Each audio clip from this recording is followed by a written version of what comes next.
우리 옆에 분들에게 새 일이 이루어졌습니다 인사하겠습니다. 하나님의 위대한 새 역사가 임하게 될 줄로 믿습니다. 오늘은 12광주 끝날로 끝까지 표대를 향해 달려가자, 끝까지 표대를 향해 달려가자는 제목으로 말씀을 나누고자 합니다. 노벨문학상을 받은 영국의 극작가였던 조지 버나드 쇼의 묘비에 어영부영하다가 내 이럴 줄 알았어 하는 그런 글귀가 쓰여 있습니다. 사람은 어떻게 하다 보면 벌써 인생이 끝나서 무덤에 묻히는 것입니다. 그렇기 때문에 우리는 순식간에 지나가는 이 짧은 생애를 분명한 표대를 가지고 우리가 전진해 나아감으로 실패하지 않고 후회하지 않는, 실패는 있을 수 있을지라도 결코 최후 승리는 놓치지 않는 인생을 살아가야 될 줄로 믿습니다.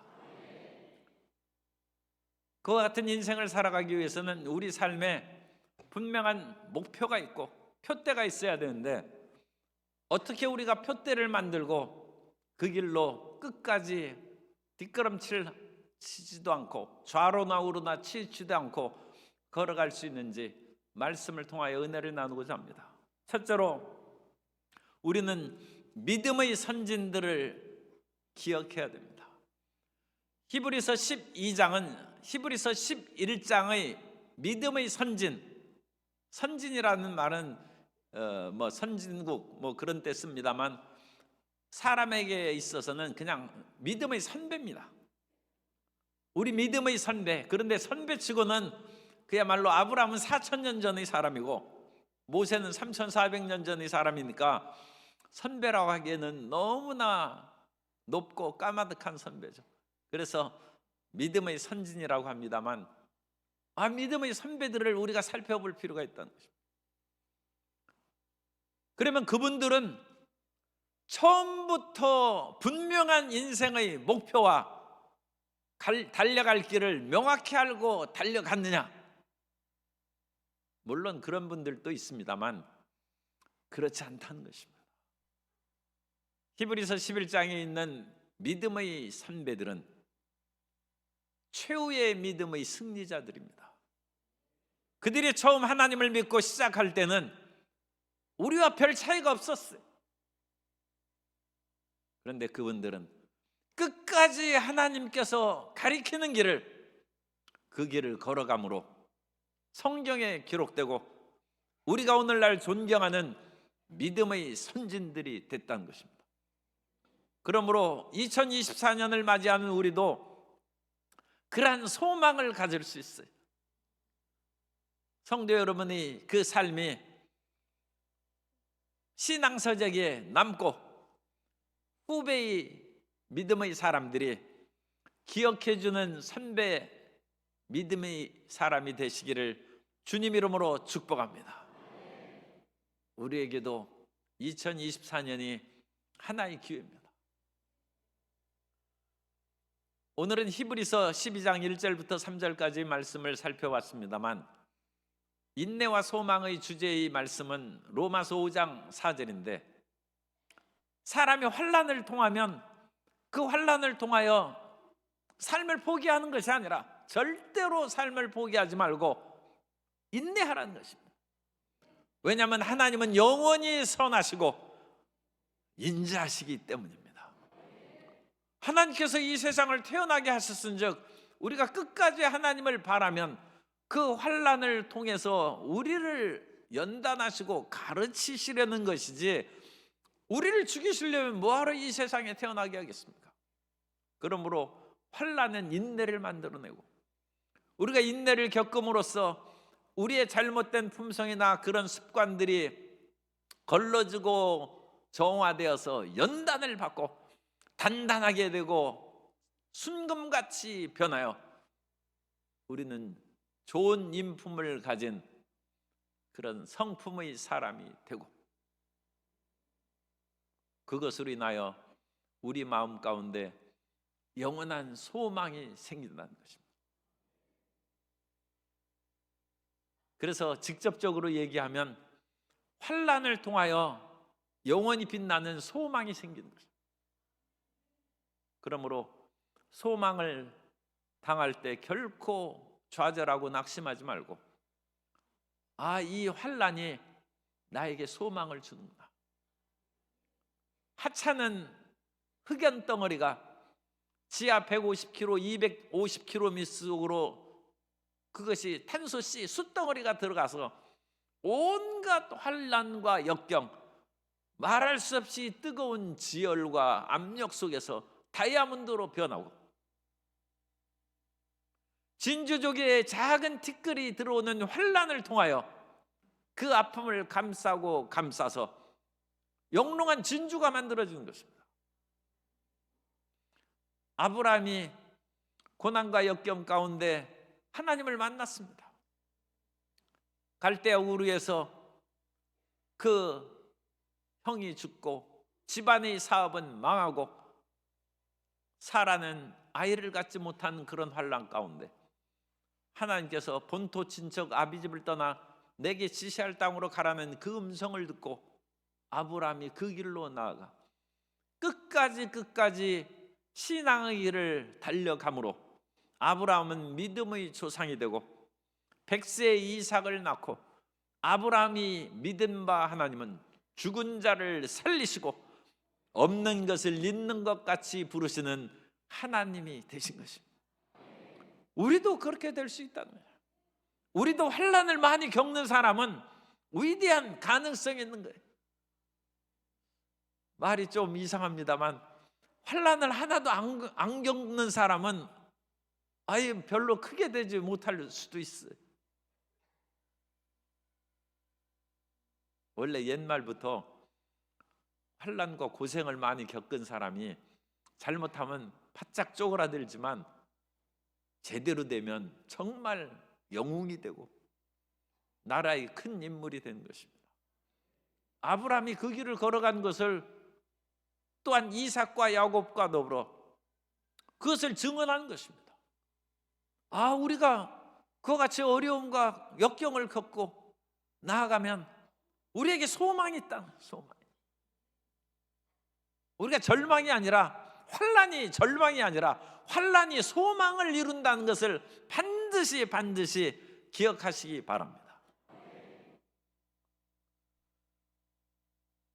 성경에 위대한 기라성 같은 그런 사람들이 많이 있습니다만 아브라함을 얘기하고, 오늘은 히브리서 11장 35절의 여자들에 대한 얘기를 보면, 히브리서 11장 35절에 여자들은 자기의 죽은 자들을 부활로 받아들이기도 하며, 여인들의 믿음이 자기의 죽은 아들이 다시 살아나는 기적을 체험하는 것. 또 어떤 이들은 더 좋은 부활을 얻고자 하여 심한 고문을 받되 구차히 풀려나기를 원하지 아니하였으며. 사르밧 과부가 너무 가난해서 가뭄이 시작하기 얼마 되지 않아서 먹을 것이 다 떨어졌어요. 가난한 사람이 그렇죠. 그러니까 세상에 한파가 다가오고 또는 기근이 다가오고 자연의 재해가 다가오면 가난한 사람이 제일 먼저 고통을 당합니다. 3년 6개월 가뭄을 견뎌야 되는데 이 가뭄이 시작되지 얼마 안 돼서 그리스 바다가의 물이 떨어졌어요. 가뭄이 어느 정도 진행됐죠. 몇 달 정도 걸렸겠죠. 그런데 하나님께서 엘리야 보고 사르밧에 있는 과부에게로 가라 해서 가보니까 거기는 마지막 가루 한 콩과 기름 조금을 가지고 과자를 만들어 먹고 이제 우리 굶어 죽는다. 그런데 엘리야가 내가 하나님을 믿으면 그것을 가지고 먼저 나에게 가져오고 하나님께서 너에게 복을 주실 근거를 만들라는 거예요. 그 기회를 붙잡으라는 거예요. 이 믿음이 없이는 자기 어린 아들이 있는데 아들이 배고파 울고 있는데 엘리야에게 그걸 주겠습니까?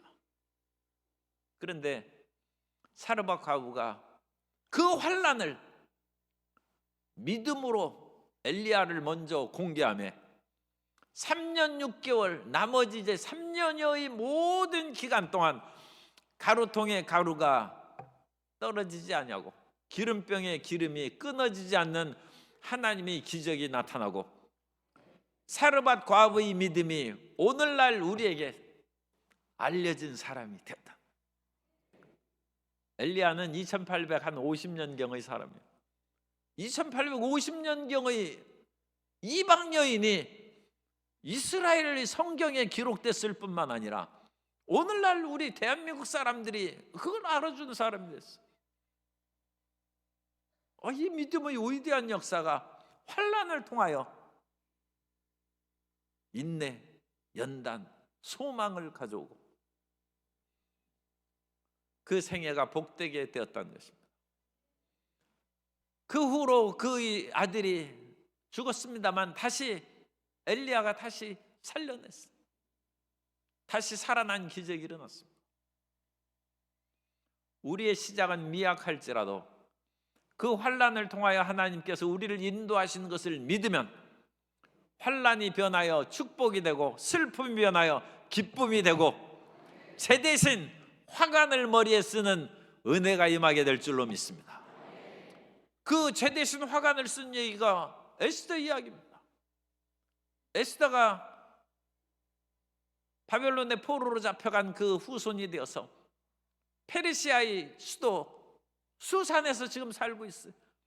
그런데 자기 동족의 그런 자기 출신을 밝히지 아니하고 왕비가 됐어요. 출세죠. 포로로 끌려온 후손의 딸이 페르시아 제국의 왕비가 됐으니 얼마나 큰 성공을 한 것입니까? 그런데 에스더는 자기가 왕비가 되음으로 말미암아 민족을 구하고 성경에 자기 이름이 기록될 것은 꿈꾸지 않았어요. 그런 소망이 없었어요. 오늘날 적지 않은 그런 자매님들이 자기의 이름을 에스더 또는 자기 딸을 에스더라고 이름을 많이 짓고, 히브리 대학 옆에도 에스더의 그 히브리 이름인 하다사 호스피털이 있습니다. 하다사 병원이 있어요. 에스더 병원이죠. 이스라엘 사람들도 좋아하는 것이죠. 그렇게 이름을 짓는데 그 에스더는 처음부터 구구의 여성이 아니었어요. 잔다르크처럼 어릴 때 하나님의 천사의 계시를 받고 영국과 프랑스의 전쟁에서 프랑스를 구하는 그 같은 소명으로 시작한 사람이 아니에요. 자기는 그냥 왕비 같았어요. 억울하고 눌린 삶에서 한번 이제 길을 펴고 마음껏 좋은 옷 입고 밥 잘 먹고 한번 살아보자 했는데 자기 신분이 발각이 되고 자기의 동족이 죽음을 처할 위험이 처했을 때 그때 모르드게가 결단을 촉구하는 것입니다. 이 환난 속에서 내가 연단을 받아서 영원한 천국의 소망으로 살아갈 것인지 아니면 세상의 그런 왕비의 지위와 쾌락 속에 그냥 이름을 묻어버릴 것인지 오늘날 내가 택하라는 것입니다. 그러면서 에스더 4장 14절에 이때 내가 만일 잠잠하여 말이 없으면 유다인은 다른 데로 말미암아 노임과 구원을 얻으려니와 너와 내 아버지 집은 멸망하리라. 내가 왕의 자리를 얻은 것이 이때를 위함이 아닌지 누가 알겠느냐. 이 말씀을 보면 에스더는 내가 왕비가 되어서 민족을 구해야지 그 마음으로 왕비 콘테스트에 출연한 것이 아니에요. 그냥 자기는 미모가 있고 또 자기 삶 가운데 뭔가 출세하고 살 길을 얻기 위해서 왕비가 된 거예요. 그런데 왕비가 된 것이 하나님께서 쓰시고자 하는 그와 같은 섭리였고 그 계획이라는 것입니다. 그러면 자기가 이 왕비의 지위를 지키기 위해서 자기가 동족의 어려움을 그냥 모른 채 할 수도 있어요. 그러면 하나님의 섭리로 자기는 알지 못했을지라도 하나님의 섭리로 왕비가 됐는데 그 하나님의 섭리를 순종하고 이행하지 않으면 왕비에서 떨어지는 것이죠. 그게 영원히 가겠습니다. 그런데 하나님의 섭리에 순종하면 정말로 그 왕비가 오래 사랑받는 왕비가 돼요. 옛날 왕은 왕비 비빈 처첩이 여러 명 있지 않습니까? 잘못하면 멸시받고 죽을 수도 있어요. 시기 질투가 있어서. 오히려 그것으로 인하여 자기의 왕비 지위가 오래 갈 수 있고 행복하게 살 수 있다. 그래서 나라를 위하여 헌신하기로 자기 마음에 결단을 내립니다.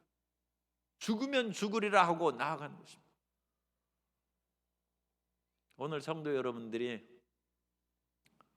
나는 2024년이 돼도 뚜렷한 목표도 없고, 참 미안한 표현입니다만 12강질이 온 분한테는 적용이 거의 안 되는 것이죠. 그렇지만 어영부영 하다 보니까 벌써 12일 지났어.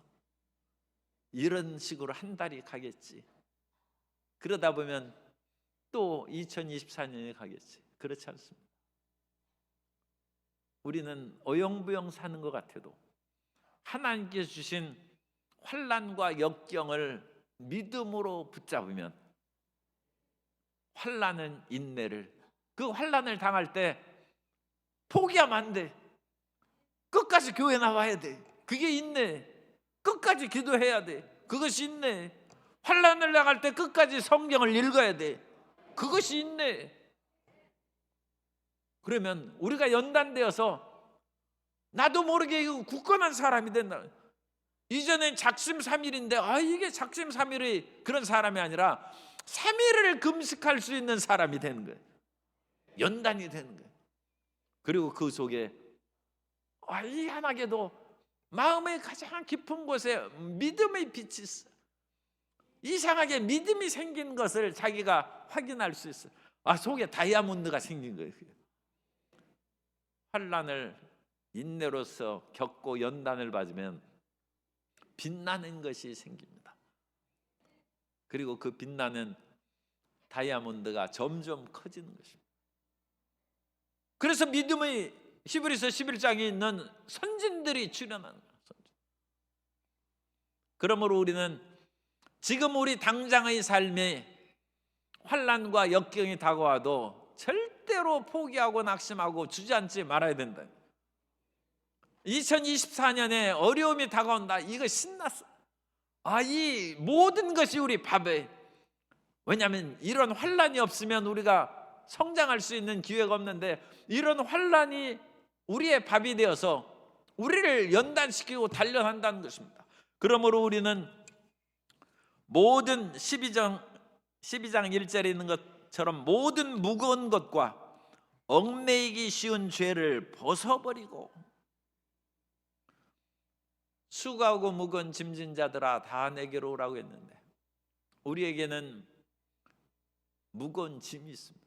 죄짐이 있고, 우리 마음 가운데 자기 나름대로 살아가려고 하는 그런 생각으로 말미암아 다가오는 여러 스트레스와 근심, 삶의 고통, 많은 무거운 짐이 있어요. 그 가운데 자기 자신을 하나님 중심으로 살지 아니하고 자기 중심으로 율법주의로 살아가려는 그런 무거운 짐도 있습니다. 그런 형식적인 모든 무거운 짐을 벗어버리라는 거죠. 따라서 하시겠습니다. 예수님이 나의 짐을 맡아 주셨습니다. 나의 모든 짐을 십자가 밑에 내려놓습니다. 무거운 짐을 내려놓으라는 것입니다. 우리는 지금 주님께서 가르치는 길을 경주하는 경주자처럼 달려가야 되는데 짐지고 뛸 수 있어요. 그리고 우리를 얽매이기 쉬운 그런 죄를 벗어버리라는 것입니다. 우리는 이 세상에서 끊임없이 육신의 정욕, 안목의 정욕, 이생의 사랑이 우리를 잡아당겨. 우리가 달리기를 하는데 뒤에서 밧줄을 묶여놨어요. 그거 달려갈 수 있겠어요? 옛날에는 개 조심해가지고 무서운 개는 꼭 밧줄에 묶어놨어요. 그래가지고 이따가 막 그 앞을 지나가면 달려드는데 목에 줄이 딱 잡혀 있으니까 더 이상 못 오는 것이죠. 얽매이기 쉬운 죄의 사슬에 묶여 있으면 우리 어찌 천성을 향한 생명의 길로 달려갈 수 있겠습니까? 그래서 그것을 벗어버리라는 것입니다. 예수님의 십자가 보혈이 마귀의 사슬을 끊어주고 육신의 정욕을 끊어주고 그리스도의 보혈이 우리를 정결케 하실 줄 믿습니다. 그래서 우리가 그 길로 나아가서 인내의 경주를 하는 거예요. 인내. 그래서 이 죄의 짐을 벗어버리고 우리가 끝까지 참으면서 달려나가는 환난 속에서, 지금 좋은 그런 것이 아니에요.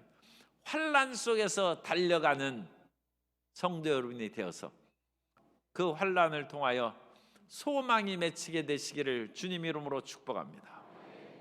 두 번째로 우리가 그 길을 달려갈 때 달려갈 목표가 있어야죠. 그 목표는 2절에 있는 믿음의 주요 온전하게 하시는 이인 예수를 바라보자.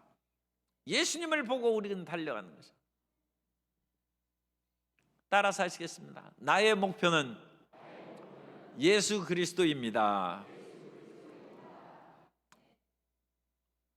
나의 목표는 돈 버는 것이 아니고 성경이 있는 대로 지금 하는, 나의 목표는 지금 총선에 나가 국회의원 되는 것이 아니고 나의 목표는 권력자가 되는 것이 아니고 나의 목표는 예수 그리스도라는 거예요. 그래서 예수 그리스도의 목표를 향하여 나아가면 참으로 나라와 민족을 위하여 일하는 국회의원으로도 하나님이 세워주시고 하나님의 집을 세우는 필요한 재정을 충당하는 대기업가로도 세워주시고 우리의 믿음의 모든 간증을 쓸 수 있는 탁월한 문학가로도 주님께서 세워주신, 우리 삶의 목표가 예수 그리스도입니다. 그 예수님께서는 다양한 그런 분야에서 다양한 사람들을 세워주시고 필요로 하고 계십니다. 예수 그리스도를 목표로 삼은 것이 너무 옛날에 편협하게 주의종으로 헌신하는 것이 예수 그리스도를 목표로 사는 것으로 생각하는데 그것은 그렇지 않습니다. 그것은 아주 좁은 한 분야일 뿐입니다. 하나님께서는 다양한 사람들에게 다양한 은사를 주시고 능력을 주셔서 그 길로 걸어 나가시되 여러분의 직업을 통하여 하나님을 영화롭게 하고 주님을 기쁘시게 하는 직업인이 되시기를 주님 이름으로 축복합니다. 그래서 정말로 훌륭한 의사가 돼야죠.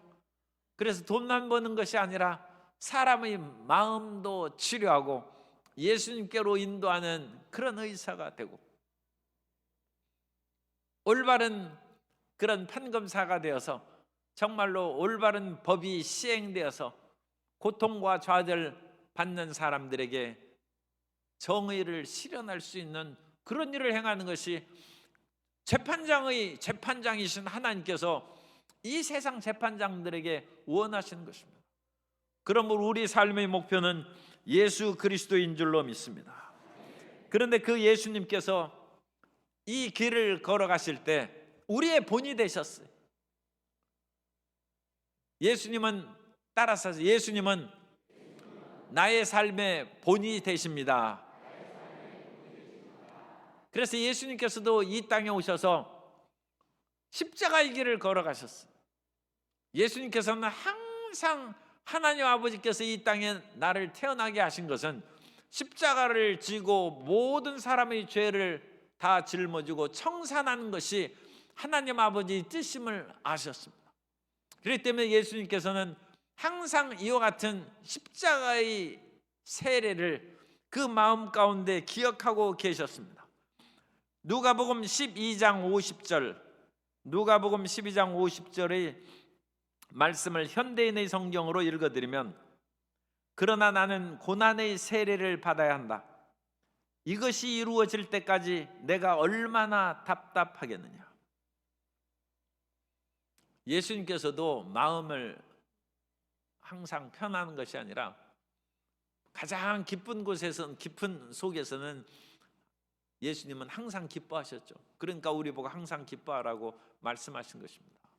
그러나 평상시 그런 마음은 항상 답답한 거예요. 좀 심하게 얘기하면 예수님 마음이 눌리는 거예요. 왜 눌립니까? 예수님이 십자가를 지기 위해서 오셨어요. 십자가에 지는 그 하나님의 일을 수행하기까지는 항상 그 마음이 답답했다, 마음이 눌렸다. 성도 여러분, 이 환난을 통하여 마음이 좀 억눌리고 힘들지라도 예수님을 본받아서 나만 왜 이래 그런 생각하지 말고 너무 좌절하지 않는 성도 여러분 되시기를 주님 이름으로 축복합니다. 예수님도 답답하셨습니다.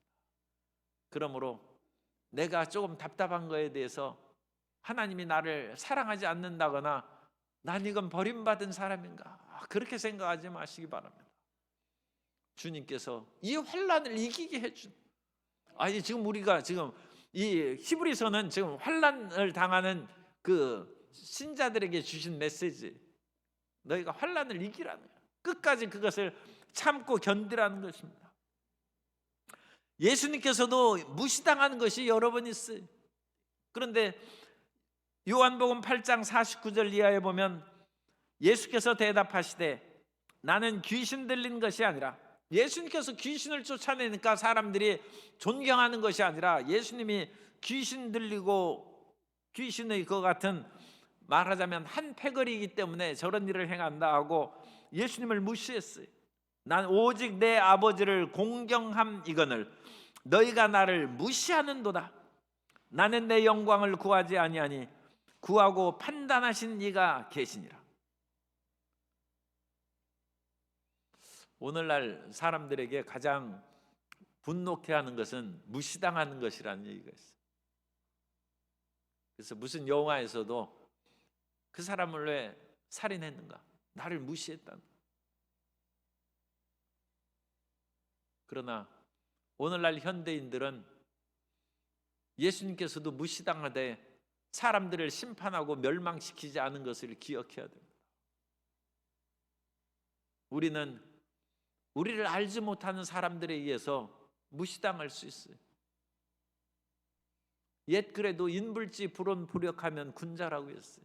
다른 사람이 나를 알아주지 않아도 화내지 아니하면 그게 군자라는 거예요.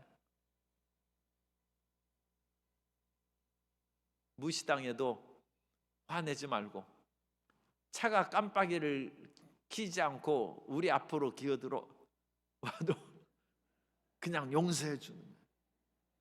분노해서 들이받고 그러면 피차 손해. 그리고 보복 운전하다가는 또 금방 신고로 들어가요. 옛날에는 뭐 그런 거 해도 그 블랙박스가 없어가지고 안심하고 할 수 있었어요. 그런데 요즘에는 이거 다 드러나게 돼 있어요. 물론 기계화된 블랙박스가 없어도 사람이 무슨 무익한 말을 할지라도 그 모든 것이 다 심판날에 나타난다고 했어요. 하나님의 블랙박스가 원래 있는 거예요. 이 세상의 과학은 원래 하나님께서 만들어 놓은 것을 찾아 발견한 것에 불과합니다. 인간이 대단한 것이 아니라 하나님의 지혜의 무궁함 가운데 그것이 다 들어있는 거예요. 하나님께서는 모든 사람의 행한 모든 것이 다 레코딩이 되는 거예요. 다 그것이 기록되어서 심판날에 다 드러나는 거예요. 우리가 변명할 거리가 없어요. 그런데 오늘 우리는 내가 왜 이렇게 무시당하며 살아야 되느냐? 그렇지 않다는 거예요. 예수님도 무시당했다. 나는 인내한다. 나는 무시당하는 이와 같은 고통과 환난 가운데 나는 인내한다는 거예요. 그래서 인내하면 나를 무시한 사람은 아무 변화가 없어요. 그러나 나는 무시당한 것을 인하여 나를 참고 나를 견딤으로 말미암아 내가 순금같이 나온다.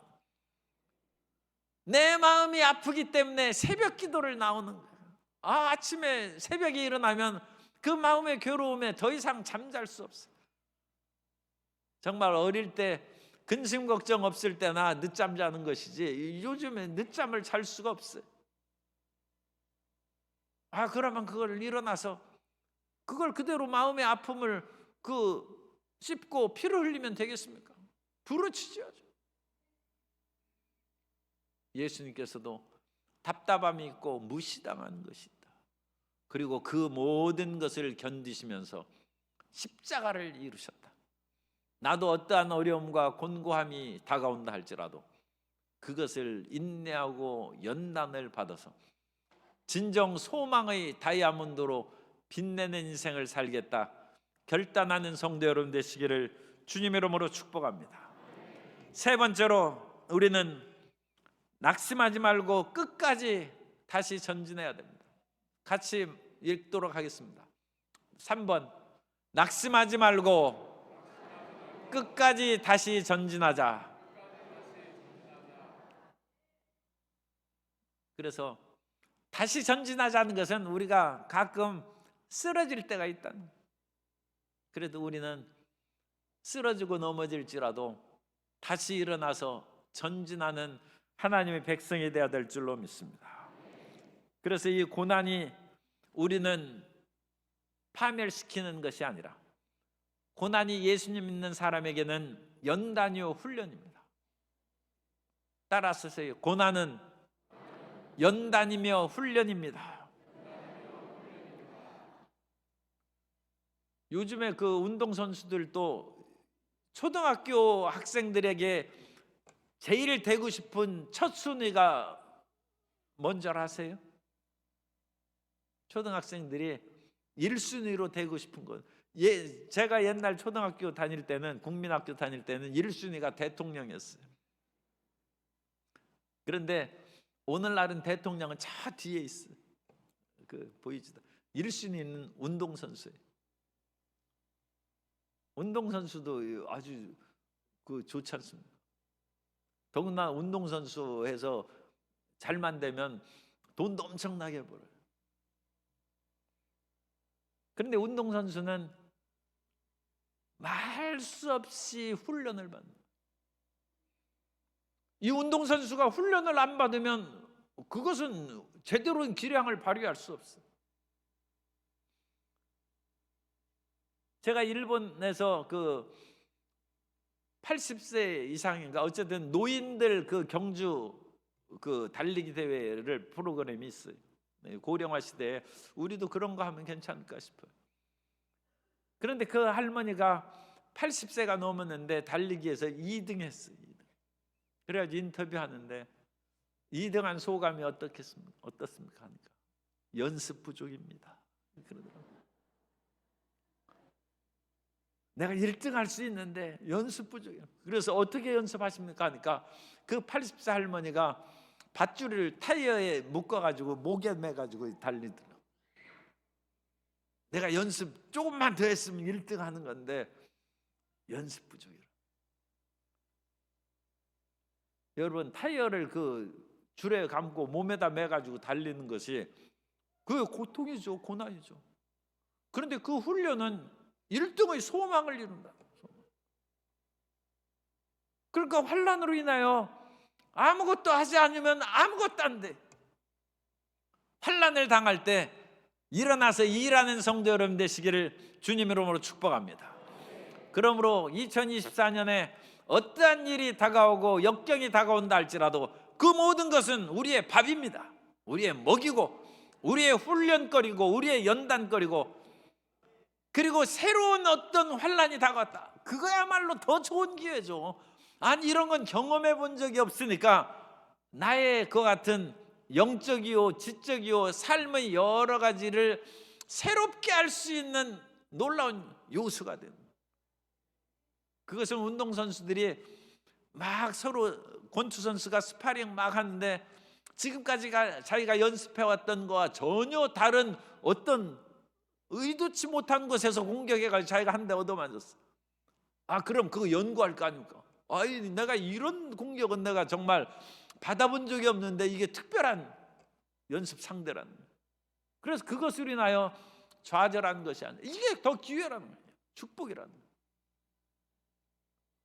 그래서 이 고난에 우리를 훈련을 시키고 그것으로 인하여 우리를 연단함으로써, 연단은 소망을 이루는 줄 믿습니다. 그래서 의외의 공격을 받고 그 사람이 쓰러졌어요. 그럼 그 사람 나 이제 안 해 그러면서 권투 포기하겠습니까? 다시 일어나야죠. 다시 일어나서 그 길을 걸어 나가야 될 거 아닙니까? 그러므로 그 말씀은 이제 12장 12절부터 13절까지 있는데, 그 말씀에는 그러므로 피곤한 손과 연약한 무릎을 일으켜 세우고 너희 발을 위하여 곧은 길을 만들어 저는 다리로 하여금 어그러지지 않고 고침을 받게 하라. 지금 12장에 있는 그런 사람들은 환난에 좀 쓰러지고 넘어진 사람. 그래서 이제 이스라엘 백성들은 손을 들고 기도하죠. 그런데 손이 무기력해져서 손이 딱 떨어져. 그래서 연약한 피곤한 손. 아무리 기도해야 피곤하다. 피곤 손을 내. 그리고 하나님 말씀을 쫓아서 눈물을 흘리며 쇠를 뿌리러 나가던 발이 이제 연약한 무릎이 됐어요. 그래가지고 무릎 관절염이 생기고 뭐 해가지고 이제 전도 못 한다는 거예요. 그러나 다시금 피곤한 손과 연약한 무릎을 일으켜 세워서 너희 발을 위하여 곧은 길을 만들어. 이제 그 발이 나가야 되는데 세상에 어그러진 길로 좌로나 우로나 치우치지 말고 정도로 믿음의 길로 걸어 나가고 사랑의 길로 걸어 나가고 소망의 길로 걸어 나가는 성도 여러분 되시기 바랍니다. 그 길로 걸어 나가는, 그리고 그 길로 걸어 나가면 저는 다리로 하여금 어그러지지 않고 고침을 받게 하라. 이 저는 다리가 어떻게 고침을 받는가? 이게 희한한 것이죠. 그런데 하나님께서 고쳐주신다는 뜻입니다. 이게.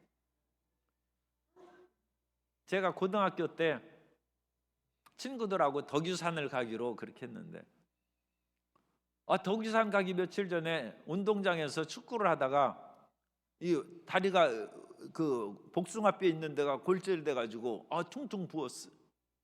이 다리를 쩔뚝거리면서 다니는데 덕유산을 어떻게 하겠어요? 그런데 그 약속한 것이 되놔 가지고 그냥 저는 다리로 하여금 덕유산을 올라갔어요. 그랬더니 올라갔더니 다리가 나았어요. 그래가지고 이거 침 맞고 뭐 그거 쉬어야 된다고 그러는데 그 희한하게 그냥 나았어요. 그래 하나님이 이 말씀을 읽을 때 그걸 생각하는 거예요. 희한하게 저는 다리는 쉬어야 되는데 왜 저는 다리로 하여금 곧은 길을 만들어 저는 다리로 하여금 어그러지지 않고 고침을 합니다. 저는 다리라 할지라도 가야 할 길은 가야 됩니다. 그 길을 걸어 나아갈 때 우리에게 희망이 있습니다. 2024년은 어찌됐든지 믿음의 선배들이 처음에 대단한 믿음을 가진 분들도 있지만 그렇지 않은 분들도 있어요. 그러나 그 길을 걸어 나아가면서 믿음의 조상이 되기도 하고 민족을 구하는 여성이 되기도 합니다. 우리는 예수 그리스도를 목표로 삼고 그리스도를 바라보고 나아가는 것입니다. 그리고 그리스도가 우리의 대상이 신앙의 대상인즉 예수님께서 이 땅에 살아가셨을 때도 멸시받고 답답함이 있었은즉 우리도 그 받는 것을 두려워하지 말아야 돼요. 그러나 하나님은 영원히 인자하심으로 우리를 반드시 구해 주실 것입니다. 그러므로 끝까지 낙심하지 말고 다시 일어나서 그 길을 걸어 나아갈 때 환난은 인내를, 인내는 연단을, 연단은 소망을 이루어서 직접 연결시키면 환난이 소망을 만든다는 거예요. 지금 나에게 다가온 고통이 나에게 다이아몬드가 되고 진주가 되는 영롱한 축복의 역사가 있다는 것을 깨달아서 2024년 어떠한 환난과 역경에도 좌절하지 아니하고 그것을 다 극복하고 아름답고 빛나는 열매를 맺는 성도 여러분 되시기를 주님 이름으로 축복합니다.